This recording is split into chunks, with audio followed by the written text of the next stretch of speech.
Guys ஆக்சுவலா இப்படி கூட மனுஷங்களா இருப்பாங்கன்னு நான் இப்பதான் பாக்குறேன். இவர் மேலே 20 கேஸ் இருக்குது, அவர் மேலே 40 கேஸ் இருக்குன்னு சொல்லி கேள்விப்பட்டிருப்பீங்க. பட் ஒரு மனுஷன் 4000க்கு மேலே கேஸ் ஃபைல் பண்ணியிருக்காரு, அதுவும் மற்றவங்க மேலேன்னு சொன்னால் அவங்களால நம்ப முடியுதா?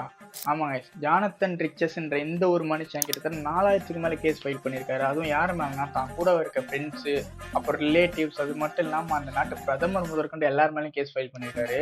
இதில் வந்து டாப் கேஸ்னால் என்னென்னா அவங்க அம்மா மேலே கேஸ் ஃபைல் பண்ணியிருக்காரு. என்னென்னா சின்ன வயசில் என்னை ஒழுங்காகவே வளர்க்கலை, என்னை சரியாக பார்த்துக்கலன்னு சொல்லி கேஸ் போட்டது மட்டும் இல்லாமல் அவங்க அம்மா கிட்டேருந்து 15 லட்ச ரூபா காம்பன்சேஷன் வாங்கியிருக்காரு கைஸ். இதெல்லாம் பார்த்து நியூஸ் சேனல்லேருந்து ஒருத்தவங்க வந்து இவருங்க இன்டர்வியூ எடுக்கிறாங்க, என்னடா இப்படிலாம் ஒரு மனுஷன் இருப்பானான்னு சொல்லி. அவர் இன்டர்வியூ எடுக்கும்போது இதெல்லாம் நீங்கள் காசுக்காக தானே பண்ணுறீங்க அப்படின்னு கேட்கும்போது அங்கே எதுவுமே நம்ம ஜானத்தன் பேசலை, சிரிச்சுக்கிட்டே கேட்டிருக்காரு.